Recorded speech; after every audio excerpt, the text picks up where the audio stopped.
Hey everyone, welcome to the show. I'm joined this week by Neal Isaacs from Raleigh Business Broker. We got a whole new show segment that we're going to be hitting here soon. Stay tuned. I'm David C. Barnett, and you're tuned in to Small Business and Deal Making, the podcast, YouTube channel, and blog where I talk about buying, selling, financing, and managing small and medium sized businesses while controlling risk. So, if you're looking to take control of your future through buying a business one day, or if you already own a business and you're looking to grow or exit, you've come to the right place. I talk about interesting things, I talk to interesting people, and I answer your questions every week right here. So, be sure to hit like and be sure to hit subscribe, and let's get to it. Are you thinking of growing your business or beginning a journey into entrepreneurship? Take a shortcut to success by buying an existing and profitable business the right way. Visit businessbuyeradvantage.com and learn more about my online training, group coaching, and consulting services designed to help you win. All right, everyone, welcome. And today we got Neal Isaacs. Neal has been on the show before, and he was also a guest on the 2024 Christmas Eve special. For people that have missed all of that stuff, Neal, why don't you just give us a quick 2-minute rundown on yourself and your background? Sure. Hey, thanks for having me back, David. I'm Neal Isaacs. I sell other people's businesses. I'm a practicing intermediary business broker. I was a tropical fish guy. I was a marine biologist before I did this. I sold Nemo and Dory, sold that business and met an intermediary. That's kind of what started me on this crazy path. But now I just sell other people's businesses and create business listings like some of the ones you're going to see today. So I'm excited for this new project that we're doing. And you're host of the Raleigh Business Broker YouTube channel as well. That's So correct. so you create content too. And today, Neal and I are going to pioneer a new. I don't know if you guys like it. Leave comments because maybe we'll do this again. But we're calling this from listing to legacy. And what we're going to do today is we're going to look at some businesses that have been listed for sale, and we're going to give our opinions Hot about what takes. our hot takes on what it might take for the businesses being advertised to more readily sell. And let's start by just talking a little bit about some of these online business for sale marketplaces. We're going to be looking at listings that are advertised publicly on Biz by Sell that can be seen by anyone. You don't need any kind of membership or sign up or anything like that to see these. And so we're not talking out of school about someone's private information or anything like that. This is stuff that has been listed publicly. And Biz by Sell, they do put out a quarterly report. And I believe the last one I looked at said about 80% of their listings do not sell. And so this is why we thought, hey, let's take a look at some of these listings and maybe we can give some advice that might help some of these things. But Neal, you use this website to promote the businesses that you're selling for other people. So I was wondering if you could just share a little bit about your experience about what it's like as a broker to put a business listed up for sale on the website, what it looks like, and what happens after it goes live. Yeah. So Biz by Sell is kind of the gorilla, the 600-pound gorilla in the room. Part of being an intermediary is to get it out to as many people as possible. And they've got enormous clout in the small business sales community. So if you're a business broker and you're not listing your business on this site, you're kind of doing a disservice to your client. I mean, we'll list them on our own sites, but we know that it needs to be on this to attract the number of eyes that we want. And what we're looking at when we're listing them is to paint the business in the most positive light, but telling the truth, right? You can't lie when you're representing a business, but we want to highlight all the marketable attributes of the business. As a listing broker, that's kind of the role. And create the seeds of what might grow into somebody's vision of themselves being the Yeah. owner of this thing, like so that they could see that there's a path towards positive pride and Yeah. positive self-image connected to this business. Someone's like, yeah, that would be exciting or fun, or I could see myself doing that. Yeah, and these are what we call, most of the time, these are blind listings, or we call them teasers. So it's not the full story. It's just enough. It's, I call it a baited hook. Here's an exciting opportunity. If you like this, you'll sign an NDA, and then we'll share more. Usually you don't tell the name of the business, and it's not always the broker, because Biz by Sell is a public site. Business owners can also create their own listings, but most of them are probably created by brokers or intermediary professionals of some sort. Yeah. Well, I mean, one of the things that I have taught people many times is that um, some of the dangers with these websites is that, for example, business owners who decide to list on their own may be confused by some of the terminology. They might Yeah. check things that are incorrect in their listing, and so some of the stuff on here may not make sense. We're actually going to see a couple listings that are clearly put up by the business owner with some conflicts in the data that they put up. But what I've said to people is, if you know you want to buy a catering business, for example, then just look at the catering businesses, look at the revenue, and even if the rest of it doesn't seem to make sense, you might still want to contact the person and have a conversation, because what's reflected on Biz Buy Sell may not actually be the case of what they've really got. Yeah. They may have not put the information on there correctly. Um, some of the businesses that we're going to look at today, they are pretty clear about where they are. Some even have addresses listed, Yeah. and in one of the cases in particular, I think it's not such a bad idea. Yeah, yeah. Sometimes it's appropriate to, and generally you're trying to protect the business by not identifying it. You don't want the employees to quit. You don't want your customers to be worried that you're going out of business. So typically they're blind, but sometimes just makes sense, or you have to. Maybe there's no way to mask the business because it's so unique and rare. And Mm. you made an So interesting point. Sometimes the information is erroneous and it's not intentional. It's just, assets and inventory are often confused. There's a lot of things that if you're not doing this every day, you may just do it wrong accidentally. yeah.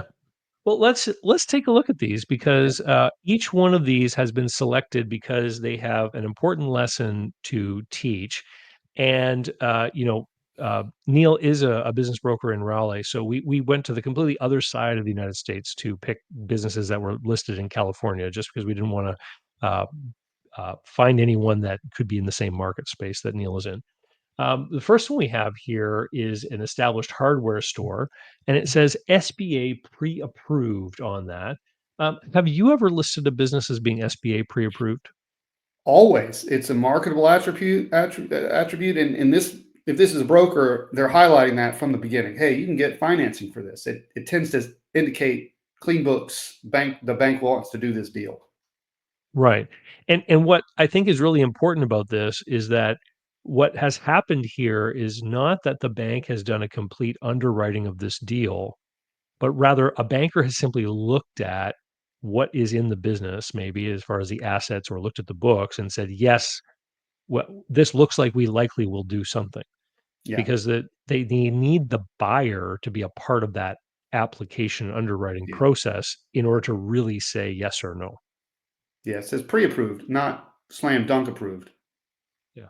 So hardware store, and we can see here the asking price is 2.4 million. We've got cash flow of 275,000 on gross revenues of 2.4 million. So their cash flow, we're going to assume this is seller's discretionary earnings, because when I highlight the little question mark here, Biz Buy Sell is pretty clear in explaining how to get to a number that is SDE basically. Hmm. Um, we've got FF&E of 485, inventory of 900,000, and real estate of 1.2 million. And so sort of the net margin of, or SDE margin, is just a hair over 10%, Yeah, which seems like it probably makes sense for this I'm kind of believing that. business. That's right where I think it would be on the cash Yeah. flow. And let's take a look at this. So it says prime location, 80 miles from a big box competition. It's been around for 21 years. The owners have run the store since '02. This, and then there's a franchise here. It says the supporting franchise has been around since 1945. Selling price includes real estate and inventory and furniture, fixtures, and equipment. So all that stuff is included. Business is located immediately off a main highway and thoroughfare. Interested buyers may learn more by doing the NDA here, and then there's a broker disclaimer here. And so, This just got more interesting now that we have real estate included. yeah, so so normally you look at this cash flow and you look at the asking price and you go, wow, they're asking like 8 times cash flow. That seems overpriced, but we got a building included here. Yeah. The one thing that is not clear to me here is whether or not there's been any kind of normalizing adjustment to this cash flow with respect to the real estate. Mhm. So if there hasn't been, that could make a huge difference on whether this is something that is worthwhile. The other big thing here that you pointed out before we hit record was about the inventory. What was it that you had shared about the inventory? Well, there's $900,000 worth of inventory. If you can scroll, sometimes they'll say included or not included. It doesn't quite indicate that here, It but does down here. It says selling price oh, includes good. real estate and inventory. Yeah, yeah. So that's good. Um, you know, I guess I'm always looking at how much inventory does it take to run a business and doing some working capital calculations and it's hard when you have a business and real estate together. How much am I paying for the business? How much what type of real estate am I buying? That's kind of where my mind goes when I start to look at opportunities like this. I mean, if we add everything up, because they're saying the real estate is worth 1.2, and Mhm. again, we're just taking their information at Yeah, face value, yeah, and they're saying the inventory is worth 900, so that brings us up to 2.1, and then the FF&E is another 485. So they're actually selling everything at a discount to what they say the individual assets are worth, which right. would make it appear like it's a good deal. Yeah, The one thing about this, however, is that cash flow, because if the building is worth 1.2 million and it might, a common rule of thumb for rent might be like 10% of cap rate. the real estate value. So if the business, if it were a tenant, would be paying $120,000 a year in rent, Hmm. then that 275 of cash flow all of a sudden becomes 155. That's not And as attractive. And then we're talking about somebody needs to work full time as the manager, and the manager of a hardware store, I don't know. What do you think that might reasonably worth in a small town? Obviously, we're talking about a small community. 60 to 80K, maybe less in a small town Well, for a manager. if we say it's 70 out of 155 is just under half. Yeah, That means you've only got the other half left to finance everything. Now, with the real estate involved, you may be able to do this as an SBA deal over the longer amortization. yeah, 20 or 25 25 years. years? Yeah, 25 years, yeah. So you might be able to squeeze this one out, but I think it's gonna be on the edge. Like, this is probably what they often refer to as buying a job. agreed. Can Yeah. you scroll? See, it's at the very bottom. Sometimes it'll have a rental factor at the bottom instead of at the top where it talks about how many employees there are. Is there any rent? It said Employees 11, 1,300 square 13,000 feet. square feet. Doesn't have a Uh, rental rate there. I no. think that would be my first question. To your point, David, if that cash flow includes a rental rate, even though they own the real estate, the business has to have some expense for the space. And we just don't have enough Yeah. information to know if this has been expensed yet. But commonly, when they own the real estate, they say, well, I don't have to pay rent on the real estate. But you got to separate those two. It's going to make a huge difference in the legacy opportunity of this business. Yeah, what you've got is you've got an investment in real estate and an investment in a business, and they're mixed together in the same set of financial statements. Yeah. And what the real estate appraiser will tell you is that the building holds a certain value because it should command a certain net operating income. And so that's what you should be earning as the real estate investor. And then the balance is what you earn as the hardware store investor. And that's why we have to separate them with this rent factor that we put in. Yeah. The other thing about this was the inventory, $900,000. That there's two ways to do this. You either pay a price for the business that includes the inventory you need. So now inventory is operating capital. So now we bought the business with the operating capital intact in that scenario. The other way that you can do it is you can finance the inventory through another means. So for example, if you could borrow 900,000 from the bank as a line of credit to just finance the inventory on a revolving credit basis, well, then that's another way to finance the inventory. And one of the things that it mentions here is about the fact that it is a franchise. Mhm. And I have some experience with hardware and building supply franchises. Some of them actually offer buyback guarantees if they are also distributors of product. And what that does is it makes the inventory of the hardware store more financeable at the bank, because the bank knows that if they ever have to foreclose, the national franchise brand will take back all of the inventory in the store. And so, if that is the case with this franchise, one of the ways that I would improve this listing would be to put something about that. Like this inventory is more financeable because of certain characteristics of our franchise agreement. That would be something I would put in here. Hmm. Um, if somebody was going to buy this with the intention of doing that, of financing the inventory on a revolving credit, then you might look at adjusting the cash flow to take that into account. And you know, in this instance, $900,000 of inventory financed at 10% interest. If you just paid interest only, that's like 90 grand a year Yeah. in interest, right?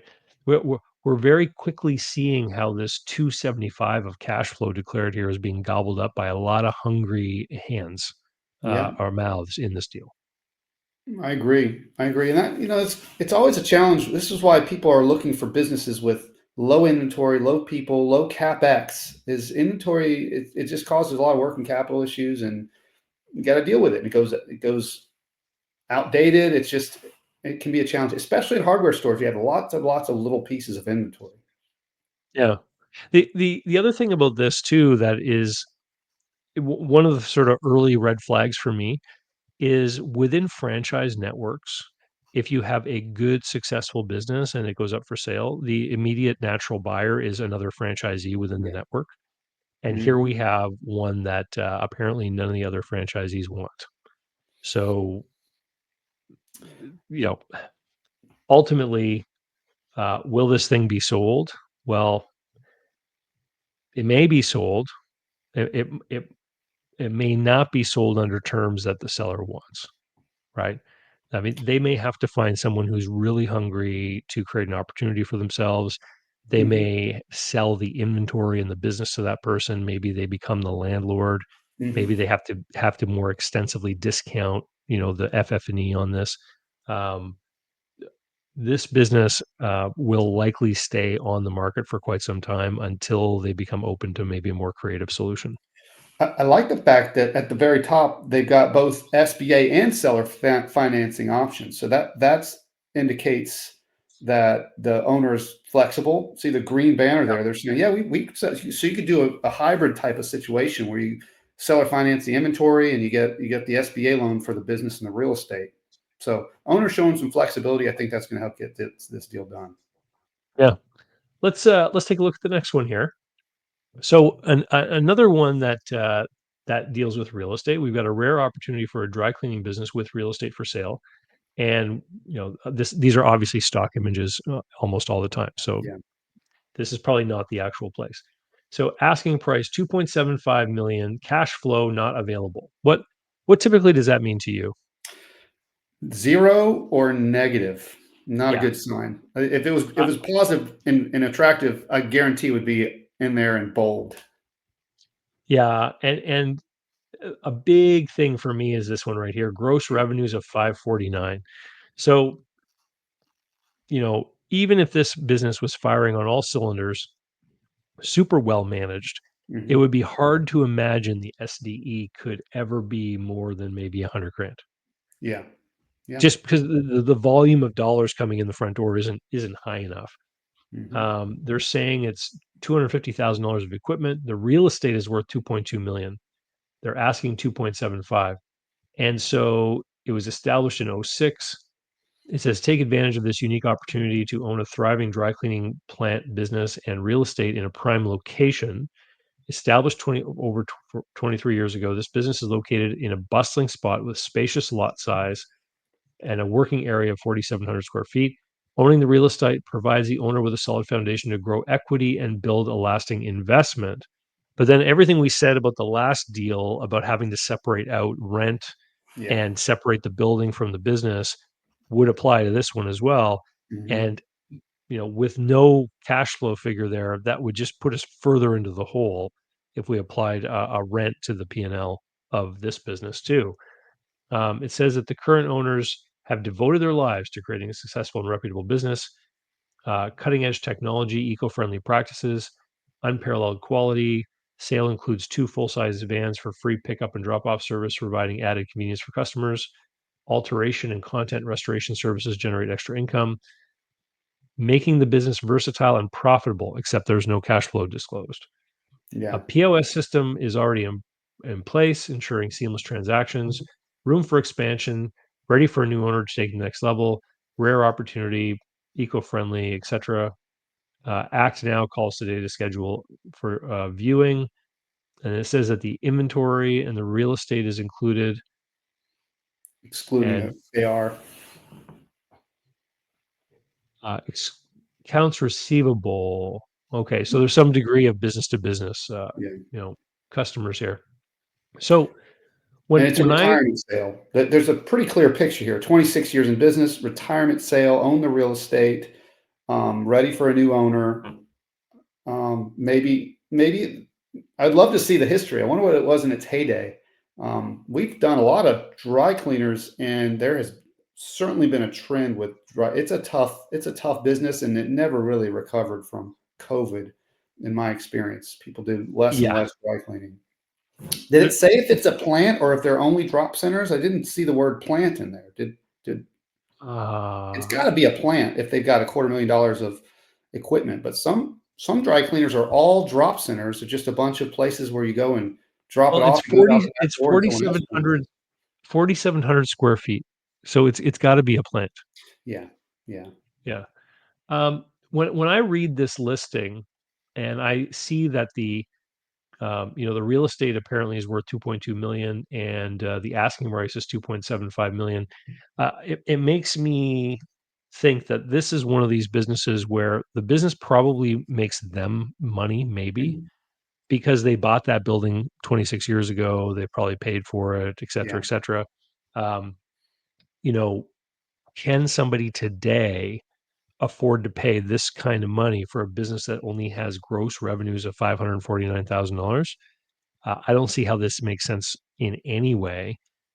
Probably the best alternative for this business would be to sell the real estate to someone who wants to redevelop it in some way.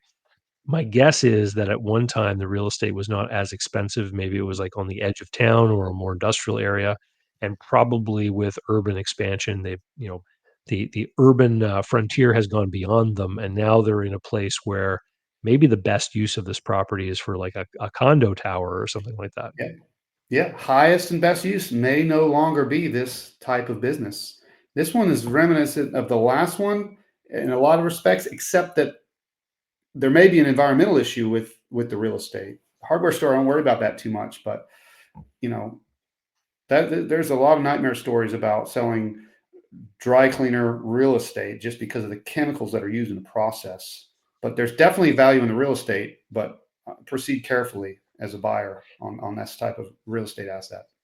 With this sort of history, and I'm not an environmental engineer, but you almost certainly would be required to go all the way to like drilling test holes and things like this Mhm. to get any kind of financing on this property.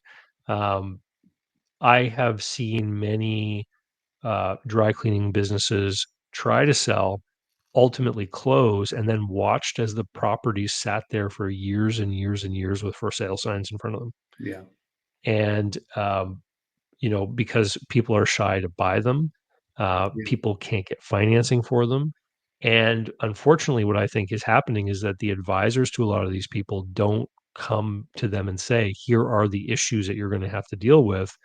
Uh, you know, Maybe we can sell the property, but you're going to have to hold the mortgage because nobody can get a mortgage because every bank is going to want all this testing done. mhm, And so then just the transactional friction could be in the tens of thousands of dollars for people to pay for all these tests and, yeah. that kind of thing. The best opportunity I see for this listing would be another dry cleaner who's in the market that needs a plant like this in this part of town. Maybe they own a market close by and they don't have a market here. They need the plant, and that could be perfect if they're 20 years behind these owners and they just want to pick up where they left off. I like what I read about them investing in delivery. That's a trend with dry cleaning, is that they're trying to make it easier on the customer. So the cutting edge technology, eco-friendly practices, sounds like these current owners have taken some effort to modernize this business a little bit. So there are some good value there. But I think it's going to take someone in the business to really capitalize on it. I don't think someone's going to slide in and use the same business model to make this work. Well, and I'm going to point to the gross revenue Yeah. again because you mentioned a lot of great things. How the work from home trend has reduced the need for this kind of business. The change in attire and the types of clothes that people wear have made a change in the demand for this kind of business. Mhm. When an industry overall is facing a headwind and is shrinking, one of the ways that businesses survive is by having their competitors simply close. Yeah. And this one could very well be a candidate to simply close so that others can survive. Not that that's what, is gonna be good news for these people, Mhm. but, if they can sell their equipment for some kind of value and then sell the Mhm. real estate, they can almost achieve what they're asking for here. Yeah. They may get more than the 2.1 on the real estate if it's prime real estate in a great location. Maybe the business is encumbering the real estate. So maybe they can get more than the 2.75 just because the developer really wants that corner. I always would encourage owners just look at all the opportunity. Even though I sell businesses, sometimes that's not the best answer. You never know. Let's move on to the next one here. This is a security camera access control SaaS retailer with turnkey product. So we're talking about security and alarms, and they're asking 1.8 million, and the cash flow is $800,000 on gross revenue of nearly 6 million. Mhm. Um, hardly anything as far as Yeah. equipment. They have a FF&E of $200. Yeah. Um, and it No only inventory. established in 2020. So this is a very young Yeah. business. And says here, profitable software reseller business with strong client relationships. And it says we are a Verkada reseller specializing in video security and surveillance. We have strong presence in government, state, local education sectors, listed on all major contracts. These include, and these must be government agencies. Mhm. Additionally, we're on several state and local contracts. Robust customer base consists of cities, schools, local government agencies, a mix of industries, manufacturing, hospitality. Top selling products are security cameras, though we also generate significant sales from access control systems and environmental sensors. We offer a comprehensive demo environment for customer demonstrations and extensive sales, marketing, training materials. This division of our business is performing strongly, and we are seeking a buyer interested in acquiring a turnkey, ready to go business. So first of all, this isn't a company. It's a This carve is out. some. This is a carve out. Someone's trying to sell, and what they've got here is they've got uh, gross revenues and a cash flow that is tied to this one line of business. Mhm. So this is interesting. Why did you choose this one, Neil?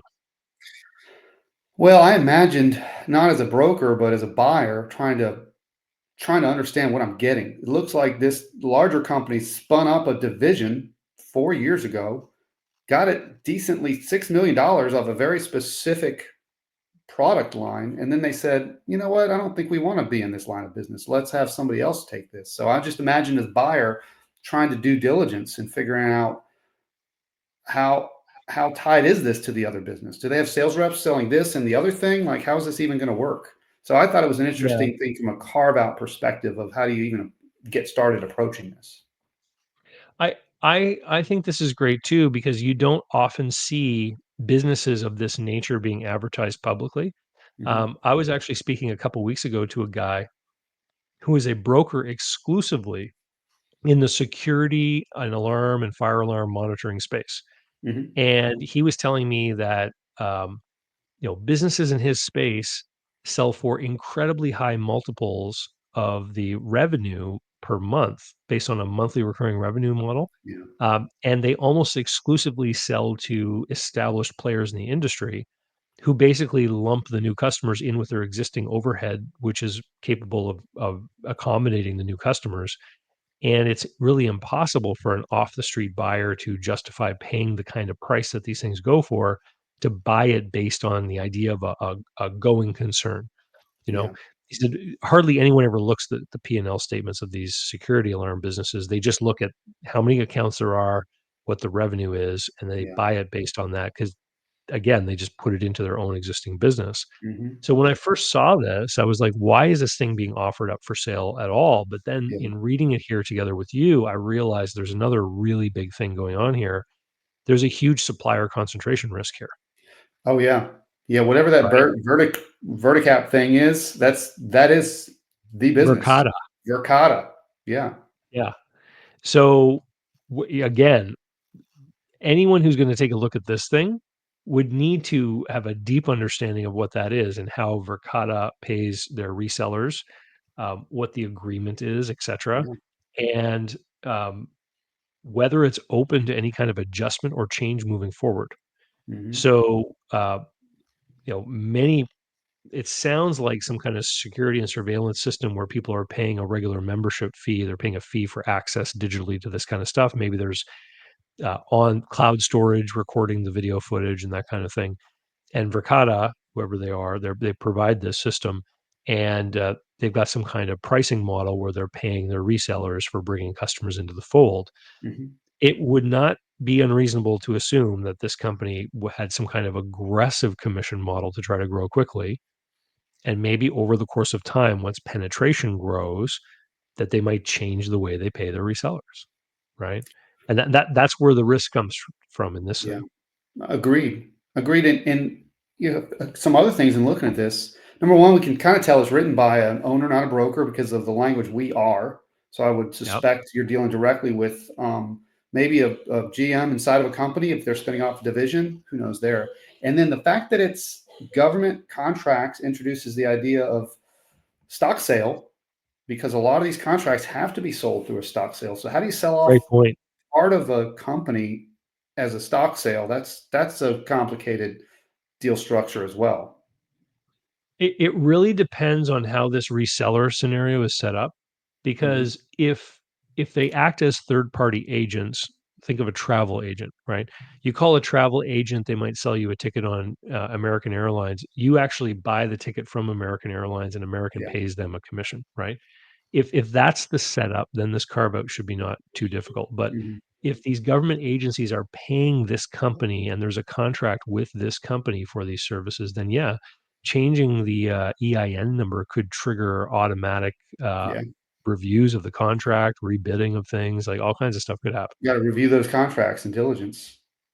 Yeah. On the surface, if you go back to the top, if you just look at it like any other business, recurring revenue, attractive multiple, big numbers, first glance, like we might have something great here. Not saying it isn't great, but when you peel the onion, there's a lot more there to from a diligence perspective to get into. Well, and the other thing that we don't know here yet that you would have to dig into is there a difference in the earnings for setting somebody up and selling them the initial equipment versus the Yeah. ongoing maintenance? So, is it like a life insurance agent, for example, where maybe they earn a bigger commission when they sign the contract and then a relatively small earning yearly as they maintain, the relationship, or what? So that they may be trying to sell this at a time where they feel like they've earned the big, Yeah. initial upfront fees, and they've had the great earnings, and that the tail end is really not worth keeping.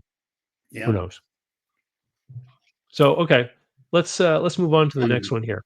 Yeah. So this is the multi-division catering business with recurring revenue and upside potential. This is in Orange County. And what I thought was interesting about this is that they're talking about recurring revenue in a catering business. So that Yeah. must mean continuously serving the same people. They've got gross revenue of 4.6 million, uh, ask a cash flow of almost 700,000, and they're asking 2.8 million, Hmm. which it seems pretty frothy to me as far as pricing for a catering business, uh, because Recurring revenue, David. That that's juices the four multiple, right? 4 times SDE, not 4 times EBITDA, right? And Yeah. we've got some FF&E of 110,000, inventory of 57,000. It says well-established profitable catering business. Oh, we haven't even seen the highest price because it launches off here with price reduction. Yeah. They're Yeah. saying that 65% of their revenue is recurring. It says this business is a leader in the catering industry comprised of multiple divisions with recurring revenues is poised for further growth in multiple areas in the hands of the right new owner. The business is brand recognized with well-established reputation and long-standing community presence. With over 2 decades in the industry, this business is in a prime location for easy access. The business has seen consistent growth in revenue year over year. With many word of mouth referrals, a buyer could follow multiple avenues of growth to build off the foundation of the current owner. Business has the proper infrastructure and organization to make up successful to for successful operations without daily involvement.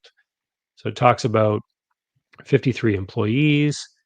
They're leasing a facility, but I guess they're not quite tied to a facility, being a catering operator. Mhm. Um, they have a large database of 10,000 contacts, which includes past clients and referral sources.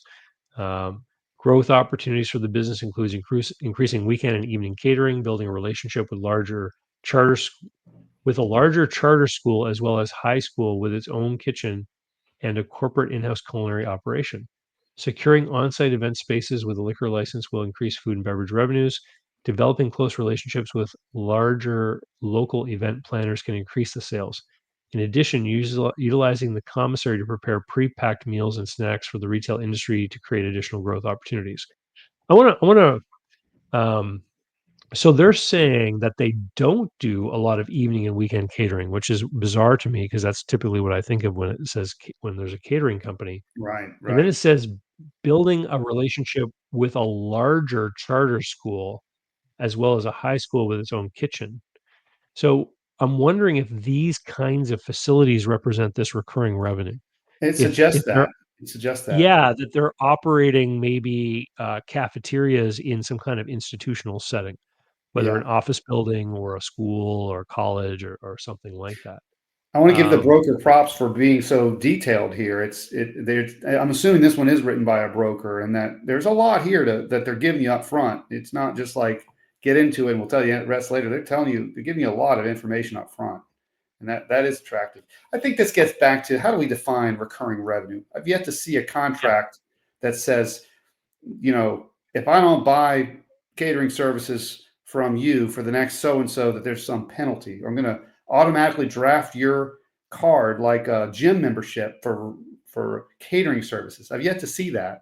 I think that's what someone's going to want to see in order to pay an aggressive multiple like this. So I could be I wrong. think that's a fantastic point, Neil, because to me, if they're catering events, so you think about anyone, a person, a company, an organization who has an event that they want to cater, they could, if they're happy with the service, they are likely going to keep calling the same caterer over and over again. Yeah, But I don't think you can call it recurring revenue. It's yeah, only recurring in the same way that all the people on a city block tend to go to this corner store that's at the corner, right?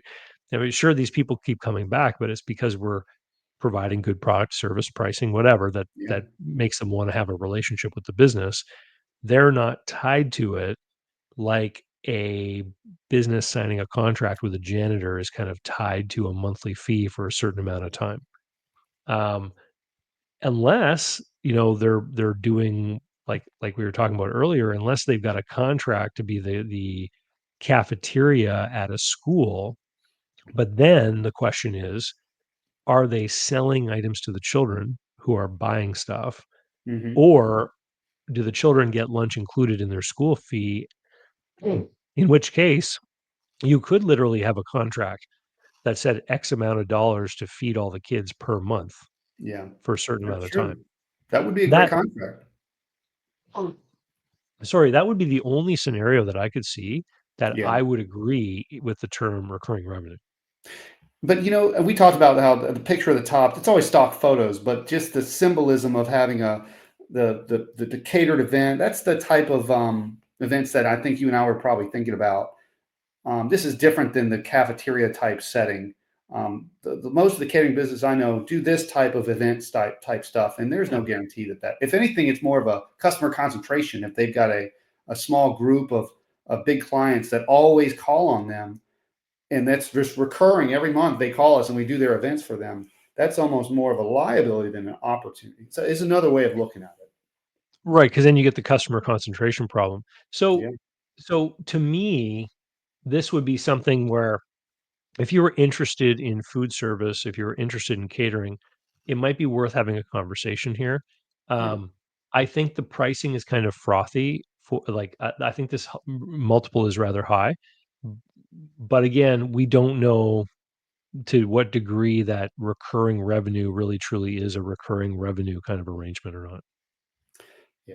Yeah, I I was I was joking about the recurring revenue thing, but it is when I say aggressive, I mean, 3 is a strong multiple. When you get over 3, now these are some big numbers. $700,000 is a strong cash flow, but it takes you'd be amazed how many millions of dollars it takes to get to the 4s and the 5s on multiples, in these types of well, businesses. and I don't think anybody who is trying to buy a business with like a 90% SBA financing, you wouldn't be able to cash flow on this at Gotta this cover that price. debt service. You would have to have a lot more equity or pay a lower price. Yep. And um, so it And we just kind didn't of see begs the the SBA question. approved symbol we saw in the last one, so that could be, um, No, yeah. We tend to advertise that. If we know we can get it financed, we tend to put that at the top. Um, well, it also begs the question of just how motivated the seller is, yeah, right? yeah. Like, I mean, do they have a need to sell this business, or are they just seeing if they can kind of sort of exit on a high note or not? And Um, that's the beauty of entrepreneurship is you own it, you can list it for whatever you want to. It doesn't mean that someone has to pay you that, but as the owner, you can list it for whatever you want. Forget about the well, multiples. let's examine that a little further here because we've got another one that seems a little frostily listed. This is Okay. a two location profitable cash flowing candy store, Sweet. and it's very sweet. They're asking 1.4 million and the cash flow is 400,000. So that's just a hair under 4x Mhm. SDE. The revenue is 820,000. So this they are almost asking 2 times revenue for this business, which for retail is pretty surprising because most retail stores tend to sell for like 40 or 50% of revenue. Yeah. Um, so And it's no at a high inventory. price. Where's my chocolate, David? I don't get any chocolate with this. There's no inventory listed here. Maybe in the description they'll say something. So it says 17 years established business.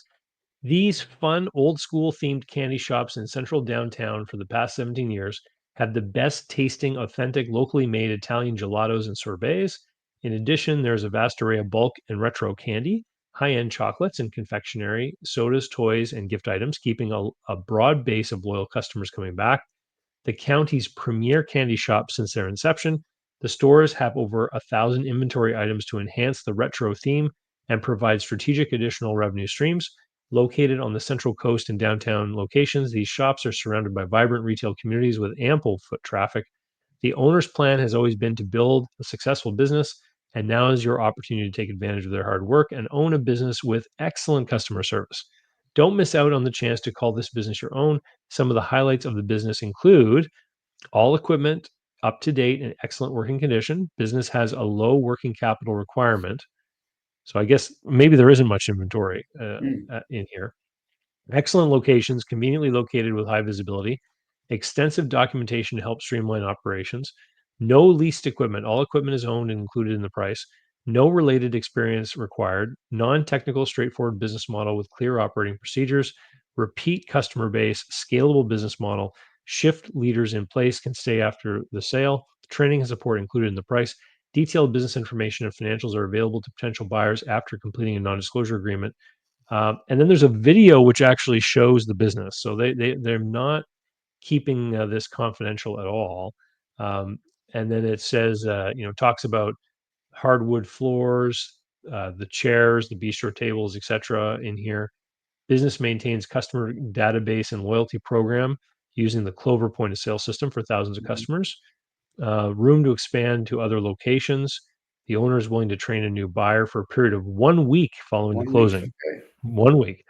Additionally, several employees may be available to help with the training period, and that's about it.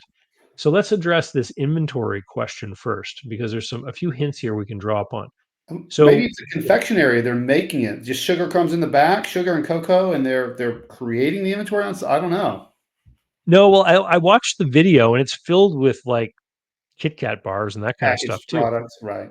Yeah, but here, if we take a look at this gross revenue of $800,000, Mhm. if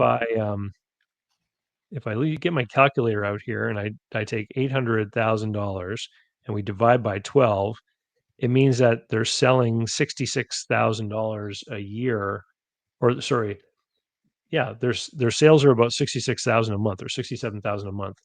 And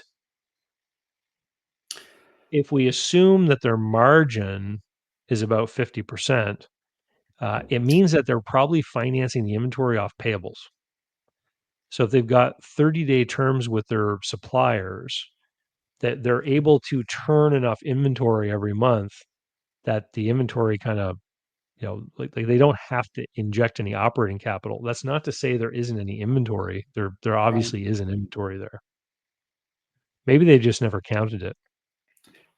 Or I don't know what's going on there. Here's what I do know: they're keeping half of every dollar that comes through the door.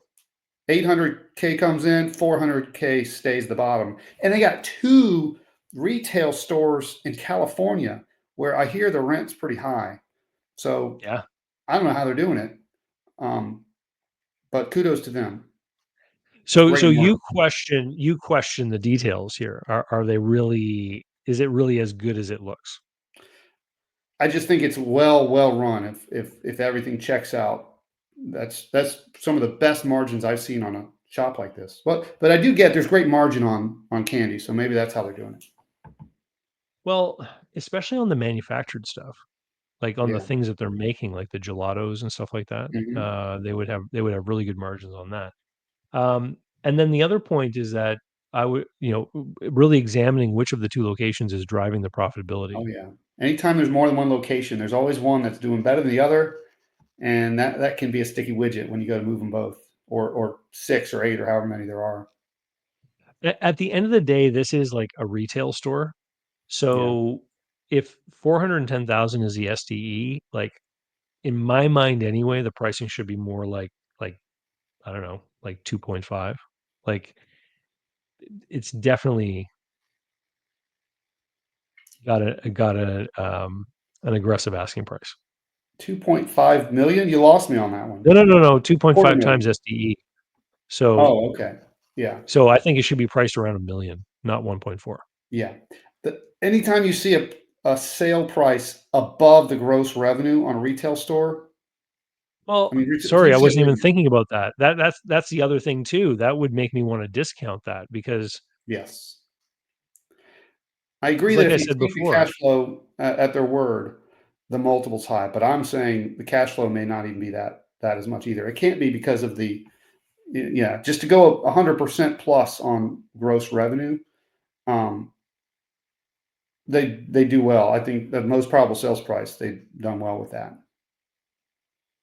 so there's all kinds of questions with this one. It would need to be Yeah. further investigated, But definitely. I'll say this, I for the folks in San Luis Obispo, I bet they mentioned this is like a historic, long-running candy store. I bet the people of that town love this place and would love to see it continue. If these owners want to retire or something, I hope that they can sell so that the community can continue to enjoy an old-fashioned candy store. I mean, that's what makes small towns fun. It's little stores like this. So I do hope that they can accomplish this sale. Well, but here, let's talk about this. What is the barrier to entry here? Like, Yeah, how hard is it? And now that everybody knows just how profitable this is, does that not then invite new competition into the market? yeah. I was thinking the same thing with the last listing, by the way. They started this 4 years ago and they're making all this money all of a sudden. Like, why do I need to buy one if I can just the business model's that great? Why don't I just start my own? Yeah, that's always another frame of reference to look at it through. Especially when the Hmm. asking price is really high, you start to think, I just build this myself. All Well, valid because points. I've seen these kinds of shops open up before, like especially post 2020. A lot of shopping plazas and malls had empty locations and stuff, and Yeah, and I've seen these candy stores kind of pop up pretty quickly because if you can afford to put together like the fixtures and the display cases and everything like that, and you can open some 30-day accounts with some of these distributors, like you can be in business pretty quick yeah, with one of these kinds of things. yeah, Making the gelato might be a little bit more technically inclined, but you could just find someone to buy it from initially just to see if the market was there before you made the investment in the machinery that you needed. yeah. I agree. I agree. All right, let's look at the next one here. This is an equally super profitable business. This is Yeah. a medical spa for sale in Los Angeles, California. It again has the seller financing badge on it as well. So they're asking 1.45 million. The cash flow is 700,000. So with respect to cash flow, the price seems like it's reasonable, Yeah. but the revenue is only 1.3. So here's another one where the pricing exceeds one times revenue. And if Hmm. we see that there's inventory of 180,000, it says med spa for sale, a trendy, chic, and new med spa that's fully equipped with all things necessary to make a completely functional medical spa with various laser services, medical grade treatments, cosmetic procedures, and professional licensed staff. This medical spa is growing and gaining by the day. A total of 4 treatment rooms, 2 office spaces, and a large reception area complete the perfect boutique style spa that will attract anyone. And it says the inventory is included. The location is leased. There's 6 employees currently being marketed on all social platforms. Great opportunity for growth. Um, Talks about adding treatments and things like that. Hmm. Full training available on services we offer and how to operate the business successfully. And the owner here is retiring as well. So this was why did you pick out this one? Was it the profitability of the one of this one? Yeah, yeah. My first glance at this, I thought, okay, 2x multiple on a med spa. Med spas are in demand, and this one looks reasonably priced based on the multiple. So that's where I started, and then my questions went to, could I buy this? Like, could I step in and run this just like the candy store? Is it? And that's where I started to dig a little bit deeper. Yeah, and for this one, for me, when I saw cosmetic procedures listed as one of the things that they do, then I started to wonder, like, because the definition of seller's discretionary earnings is the amount of money available to an owner operator that works full time. Well, are we Yeah. talking about a plastic surgeon or a dermatologist or something like that? Like a person who uh, just by nature of their qualifications is going to be charging a very, very high rate for their own Yeah. time in this. Is that what is driving this SDE number to be so high? And Hmm. then that would then, by extension, really beg the question: can Neil buy this? Because you're not either of those things, right? No, I'm not. No, I'm not. Yeah, I'm very interested in owner involvement in that $700,000 cash flow because Yeah. my guess is that there's a doctor that's generating the majority of that. It does mention that there's a trained medical staff, I think was the word. So I think there's some support staff, but but what's missing is, what stays behind as far as license. It says professional licensed staff. So that would be my first diligence question: is can the professional licensed staff do all of the services? Do I need to hire someone else to do the main services, the clinical services, if this is a clinical type of setting? Well, and even if there are staff in place to do all these things, the next derivative question to that is what is the labor market like then for these people? Hmm. Because if they're, with a lot of these small businesses, I think it said there were 6 employees. With Hmm. a lot of small businesses, you've got this bench depth problem where, yes, maybe we need to hire a dermatologist for some of these procedures, um, and there may only be one of them on the team. And so then if that means if that one person leaves, maybe there's a whole suite of services that we can no longer do. So then the question is what is the unemployment rate amongst dermatologists like in California? Like Yeah. how easy is it going to be for us to find one that we can bring in to do this kind of work? And if you can't see that being a flexible, fluid market like the market for plumbers, for Yeah. example, and that's a great example because when sometimes it's really hard to hire plumbers, Yeah. right? And we're talking about some people that are even more specialized. Yeah. So I always kind of get anxious when I look at a business like this with someone who isn't of the professional, um, doesn't hold the professional credentials or whatever that are needed for the critical role. Um, because you can really open yourself up to being held hostage by a particular employee, or just the business losing all its value because that person has to depart to go somewhere else to do something else. If I'm selling my med spa in North Carolina because I want to move to sunny California, this could be a great opportunity for me. But Yeah. that and to your point about the labor market, I would imagine there's a lot of demand for professionals, especially in California, for this type of services. So I would imagine you got to pay a fair rate. I would look at the salaries and wages portion of the P&L. That'd be the first place I go to see what they're spending on payroll and their team. So if I were the broker here, I mean, I w- I like listings that describe the ideal buyer. Yeah, So if it said, if you are a person with, in this professional category, or you've done this or you've done that, then you would be the ideal buyer. I yeah. I think that would be helpful here, if it was the case, because I mean, does it say here anywhere that anybody could Doesn't buy really get this? into licensure on this, but as a broker, I wouldn't want investors calling and pinging on this listing if I knew it had to be bought by a licensed cosmetologist or dermatologist, whatever that licensure Yeah. is. I want to narrow that down up front. Otherwise, we're wasting everyone's time. Yep. Absolutely. All right. We got just a couple more here. So now we have the amazing, well-established liquor store on the Monterey Peninsula. And so, I believe that's the store, um, because the address is listed in this one too. Mm. So it says here that the asking price is 1.5 million and the revenue is 1.5 million. So again, just from the revenue point of view, we know that this is a pretty high asking price. Am I Cash getting flow one is and a half not billion listed. dollars of alcohol, David? Well, when we started looking at this one, and I thought, if you're selling $1.5 million of liquor and you've got no cash flow noted, and we've already said that no cash flow is Yeah, often negative or zero, right? yeah, So start looking at this. There's $400,000 of inventory, which is apparently not included in the asking price. So really, this is a $1.9 million investment if you want to buy this. hmm, But when I started to go through the details here, it said high volume and revenue store with great location. And it says local favorite, high number of tourists, large lottery sales. This was a red flag for me. And it says on the corner of a very busy intersection, provider of dozens of off-site events annually, lots of convenient parking, known throughout the peninsula, amazing selection of craft beer, fine wine, high-end spirits. The reason why the lottery sales is a red flag is that lottery sales are very low margin sales. hmm, Most state lottery commissions are paying like 1.5, 2% commission on the sale of those tickets.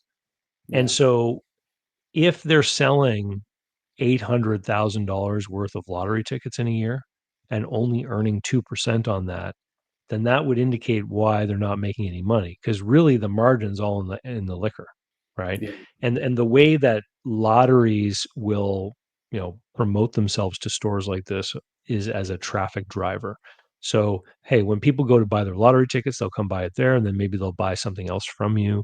Kind of like how petroleum sales work. There's not a lot of margin on the fuel, but hmm, it lets you sell candy bars and stuff like that, right? right, So whenever I've done prepared a package for a corner store or any kind of store that has lottery sales, what I've always done is I've always removed the lottery gross sales from the sales figure. And what I've usually done then is I'll go down into the expenses and I'll create a negative expense for whatever the profit from lottery is. So I'm kind of normalizing the lottery out and yeah, sort of looking at it more purely as a corner store or something like that. yeah, And I yeah. I think in this one, if you were to remove the lottery sales, you would find that the gross revenue of liquor is probably substantially lower than 1.5 million. And that's why they're having a hard time making money. Yeah, yeah. I hope that this owner is making some money. My thoughts go to the lottery is interesting. Sometimes we'll see tobacco as well if it's more of a convenience store type, and from the frontage it could be that type of thing. Um, and the only thing I can think about for the premium prices, regulatory wise, different markets regulate differently. Sometimes you just can't get the ability to sell alcohol, so they may be putting a premium on the fact that they have a license to sell alcohol in that location, and they're counting on somebody who can't get a license to buy theirs. That may be some element of that in the pricing. Well, it's a great thing that you bring up, and I think this is important for anyone who wants to get into anything that is a controlled sort of market like alcohol sales. because there's all kinds of conversations happening on the internet. And I've talked with all kinds of people in different states and Canadian provinces that are involved in bars, restaurants, licensed facilities, stores that sell stuff. And quite honestly, the rules are extremely different from one place to the next, right? And in some places, the government runs all the liquor and booze sales altogether. In other places, the government sells the hard stuff, and every store can sell wine and beer. In other places, it's different again. And so, if you're going to be looking at this kind of business, you really have to be tuned in to the people you're listening to online and make sure they are in the same jurisdiction as you, or else you are going to be exposed to information which simply may not apply to where you are. Yeah, yeah. The keeping up the rules here in the market that I'm in, we bring in a specialist when we sell bars because it can be a real sticky widget to get that license transferred. And this is the market that I'm in. I couldn't imagine trying to learn another market's licensing. And what I've learned about California is everything is even more regulated than anywhere else. So I would imagine, you know, it's going to be a Yeah, challenge. I was in California in 2019, and I was walking along a street in San Diego, and there was a big sign up in the window, and it was basically advertising some kind of notice period. And I can't remember the time frame. It was like a 30 or 60-day Yeah, notice period that the business was being sold, and that the liquor license application to transfer of the license had been received. And there was a whole procedure on this sign for how you would complain or cause trouble if you didn't like that yeah, place. And sure. so, like the I felt bad for the people involved in it, the owner, the seller, and the buyer, Yeah, because it was almost like there was this procedure in place, literally intended to help create trouble for them from people in the public who, for whatever reason, had an axe to grind about the bar, right? yeah, I believe it. And I've never seen that anywhere else, but I'm sure there's probably other places that have that kind of thing too. Yeah. Yeah, it's a controlled substance in a way. I mean, the government's gonna regulate it. Yeah. Um, I mean, I've seen stuff like that in different places. Like here where I live, in the bars, they have these video lottery game machines that you Yeah, can basically gamble on. But there's also a casino, and when they made a deal with the casino operator, part of the deal was to restrict the number of VLTs within a certain radius of the casino. And yeah. so it affects how bars are sold, because in order to keep the machines that are there, you have to buy it as a share sale. Because if you buy the bar as an asset sale, then the lottery commission considers the application for the machines to be a new application. You go at the end of the line Wow. because they restrict the number of machines in the area around the casino. And so it's had some interesting impacts on how things are happening. And to your point about Yeah. how it's tricky to transfer licenses, These are the things but that this is hold up what we're deals. When you get a well, buyer and and this is what seller we're want to saying. deal, and all of a sudden now we got to figure out these licensing provisions. It's what keeps Yeah. deals from closing. So if you are looking at any kind of business that has these tricky kinds of things, you need proper advice, and you Yeah. need to make sure that the stuff you're researching online is from your jurisdiction. Hmm. Let's wind things up with a fun one. Yeah, we saved So the best for last, didn't we? yeah, this is a paddle boat, a river boat, on Lake Tahoe, I and think it's this a is going to be our business, sightseeing. David. Are we going to buy this one? Yeah, we're going to buy It's this. it's the Lake Tahoe sightseeing and event cruises, and there's a whole video here showing the boat on Lake Tahoe. It says asking price 2.5 million, cash flow 600,000, gross revenues 1.6 million. And so on the surface, it looks like a hair over 4 times cash flow. But when we get into the details here, it says that the Tahoe Gal was built in La Crosse, Wisconsin, by the manufacturer. She was shipped to us in 3 separate pieces via 18 wheeler all the way to the lake, and then they assembled it there. Um, and then it talks about some details of the pieces. They put it together. It went through a rigorous stability test conducted by the Coast Guard. The test was performed to establish how many passengers we could accommodate. She is 64 feet and 2 inches in length. It's pretty precise. I And almost her feel like I beam was is 20 there. feet. There's so many details about the origination of this boat. Gross weight is 38 tons, 120 guests, and it was christened on July 8th, 1994. She's equipped with a full galley and bar, exclusive charters, corporate meetings, dinners, weddings, cocktail cruises.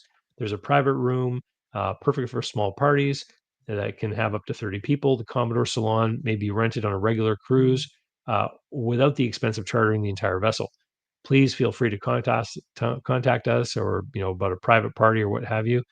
Then talks about the salon and parties up to There's a 25 little sales people. pitch in there for the services of the boat right there in the middle of Yeah, the all listing of kinds of stuff. yeah.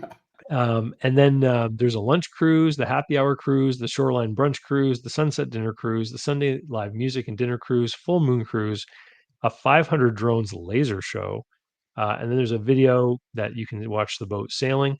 So when I read this one, a bunch of things came into my mind, but the very first thing I thought of was this is an example of a business where I think it works in the seller's favor to advertise it publicly. Yeah. Because it is one of those businesses where it's sort of a rarity. It's a very unique business. There's a certain appeal to this business where somebody could decide to move here to run this business because it conjures the image of a certain kind of lifestyle in a very desirable place, right? Mhm. Yeah, I love reading that just because, like I said, we talked about broker versus owner listings. I feel like whoever wrote that, they were there for every minute of that story, and they were kind of telling you the whole history of this boat and how they started their business. And I would suspect it's the captain of the boat, that whoever drives the boat. I mean, they know this business so into. They know the details of the ship, so intimately. It's got to be one of the principles in this operation, and I love hearing it from owners. So it's written with such passion about the business and the boat itself, and it makes me think Now, like, you know, could I drive this boat? well, and we talked about that. Obviously, the captain has to have a special license to be able Yeah. to operate. There's a couple of weird things about this listing. So, for example, it says that there's real estate of $2.5 million, and then it says the real estate is not included in the asking price. But I don't think there is any real estate here. I think that refers to the boat, I think so too. and I think it must be included in this $2.5 million. So If there was so some again, type to of the docking real estate, I think they would have pointed that out. I don't know what else it could be besides the boat. And well, the and I whole thing is about watched the boat. Well, and I watched the video down Yeah. below, and the video shows the boat docking at some kind of public marina, Yeah. where other boats are. So I don't think they own any real estate. Yeah. Again, part of the confusing details when somebody who's not familiar with these systems might list something, you end up with this kind of stuff. But I want to talk about the boat because this is basically what you're buying, and I Mhm. think what has happened here is I think they've priced this based simply on what they think that the ship is worth, right? Yeah. And that just happens to work out to this six, and the cash flow is $600,000. And so the issue with this is that when people buy a business that has a lot of assets, they kind of look at that as a plan B. Hey, if Mhm. my business doesn't work out, at least I can sell these assets. Yeah. The issue here is that we've got an asset that cost a lot of money to get to Lake Tahoe. And unlike a boat that would be on the Great Lakes or on the ocean somewhere, if this business ever closed and someone just wanted to sell the asset, sell the boat to somebody else, it would be relatively easy to sell the boat and someone could take it to some other place to run a business like this. But this one is stuck in Lake Tahoe. If Yeah. somebody wanted to disassemble this and ship it somewhere, they'd be looking at probably hundreds of thousands of dollars in logistical costs to take it apart back into three pieces, Yeah. ship it somewhere else, and then I'm guessing upon reassembly, it would have to go through all the Coast Guard testing again, Yeah. to be recertified, right? And so this asset is kind of, landlocked. And then Mhm. the other thing is that SDE, to get SDE, we add back depreciation and amortization. Depreciation is the way that we recognize assets wearing out. And this thing is already how many years old? I think it was 76. Oh, 94. 1994. So it's Yeah. already 30 years old, Yeah. right? And I live on the ocean. And so I know that there are ships that last for a really long time. They require maintenance and upkeep and all that kind of stuff. Mhm. But is it going to sail for 100 years? Probably not. Will it sail for another 30? I don't know. I don't know if it will or not, right? So somewhere in that cash flow, like going into this business, you either have to say, I'm going to run this business until the ship is toast, and then I'm going to pull the plug. Till the wheels come off. Or you're going to have to create some kind of allowance out of your cash flow to replace the thing, Yeah. right? Couldn't imagine So, the CapEx on something like this. well, I actually saw another business just like this. So it was the Boston Harbor Duck Tours. So I was down in Boston with my son, and we went on the Harbor Duck Tour, and the tour guide told us that the original Boston Duck Tour was done with these amphibious vehicles that were built in World War II for the D-Day invasion. And they ran them for decades until finally they all just got to the point where they were just too old, right? And they then had to face the question, what are we going to do here? Mhm. And they actually got GM, I think, to dust off the old blueprints and build them a set of these machines, Wow. cut like special run, and so that they could continue their business. But that would have been that tipping point. Like, do we really do this or not? Yeah. About 3 blocks from where I live, these aerial obstacle courses, like, where Mhm. people swing on ropes and do Yeah. zip lines and stuff like that? The ninja stuff. Yeah, we had one here called Trigo, and it was built about 20 years ago. They built all these apparatus up in the trees, and they had zip lines and all that kinda stuff, and it ran for years and years and years, and then just last summer, at the beginning of the opening season, they announced they weren't gonna be reopening. And Mm. they tore down all that stuff and threw it in dumpsters, and they packed up and Yeah. left. And and people were like, "Oh my god, it's such a travesty for the city that we've lost this amazing attraction." But I realized, no, you know what's happened is this stuff up in the trees has reached its end, the use end of its Mhm. useful life. It probably wouldn't certify either. I don't know who the licensing body would be, or maybe it's just the insurance company sends someone Yeah. out to come check it out, give us an opinion on the safety of this stuff. Mhm. But whatever for whatever reason, they probably were facing, I don't know, hundreds of thousands of dollars of reinvestment, and they looked at the performance of the business and they said, "You know what? This doesn't make sense. Let's tear it all down and close." And so that's what they Yeah. did. And that's the kind of thing that would go on with this business. You Yeah. you could not use some kind of perpetual operational time frame like we often do with most of these small businesses. We just kind of value it on a function of cash flow. But my question would be, what would be a reasonable lifespan for this thing? Because you would want to make sure that you got your investment back out before Yeah. this boat reached the end of its life. Yeah. Yeah. And even disposing of the boat itself would cost money if you had to decommission it and get it this environmental hazard leaving the water. So there's got to be some broom swept clean type planning for the end of the business cycle. Yeah. And so, this one has a lot of risks. I mean, obviously, you would engage a whole slew of professionals beyond what the Yeah. conversation we're having who would go out and take a look at the thing and give their opinions and stuff. But this one is a tricky one. Mhm. And I, you know, one of the reasons why I say it's probably makes sense to advertise it publicly is they probably need to appeal to people across the world who think, hey, who might find this an appealing business, number Yeah. one, Yeah. but they may be trying to find the buyer who doesn't think about it as much as we've just discussed. They're gonna probably need somebody with some experience driving a boat and doing a tour operator type of thing like that. And to your point about it being in a lake, they may have to relocate. Maybe the pool's not big enough, pardon the pun, but someone have to if the next owner isn't there, they're gonna have to move and relocate and do all that stuff. And to your point, the capex thing about how much it's going to cost to keep that boat going, that's a part of the. I don't think anybody can know what that cost would be. Yeah.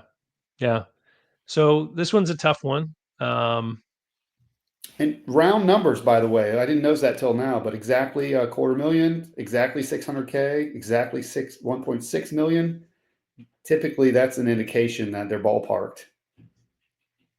Yeah, but is that normally do you find that to be a red flag? Because I've often, found that people don't wanna be super precise just Yeah, sometimes we round them, but a lot of times if we're close, it won't be that round.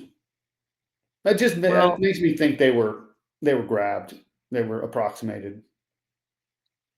I don't know. Do you think there's an issue here maybe with, some undeclared revenue or something like that? Like, is that one of the things you're thinking when you see round figures like that? Sort of guesstimates? Yeah, yeah. I'd be interested to see what type of books are available and how they calculate that cash flow and what was the rental expense on a monthly basis, that type of stuff. Yeah. Awesome. Well, That's fun. So we're not going to buy the boat. I thought we are going to be like the SNL guys that bought the Staten Island ferry. I don't think I'm gonna buy the boat, but I think, next time in Lake Tahoe, I'm certainly gonna go see the 500 Definitely. drone show, Yeah, I want to see the 'cause drone that show for sure. that sounds pretty exciting. Um, I don't know how much the drones cost. Yeah, There must be a little bit of, FF&E expense there. that's right. Well, this is fun, David. Enjoy this. Yeah, good to see you, Neil. And, for everyone out there, if you thought it was fun too, leave a comment down below. Tell us what you think. And if you're really keen, maybe suggest some other business listings that you've seen, and, maybe we'll take another look at doing this again. But, thank you so much. I'm gonna wind it up here, and, and we'll see you all soon. Neil, Take how care. can people find you online? Yeah, thank you for asking. I'm at Raleigh Business Broker on YouTube. That's probably the best place to find all my new content. And you can find me on LinkedIn, Neal Isaacs. I'm on LinkedIn. Pretty easy to find. Awesome. We'll see you next time. So, how can you learn more about buying, selling, financing, and managing small and medium sized businesses? Easy. Go over to my blog site, davidcbarnett.com, where you can learn more about me and how I work with my clients. You can learn more about my books and courses that I've prepared for you. You can find out how to subscribe to my email list, the YouTube playlists, and more. There's literally hundreds of hours of content there, all for free, and I'd love for you to be my guest. Special thanks go to Mark Willis at Lake Growth Financial, today's video sponsor. Mark helps people better manage their personal and business finances through the Bank on Yourself insurance strategy. This is something I've done personally and I've seen others use it successfully for years. Go to newbankingsolution.com to find all the interviews I've done with Mark and learn more about the advantages of these programs. While there, sign up for a free consultation to learn what this solution might look like for you.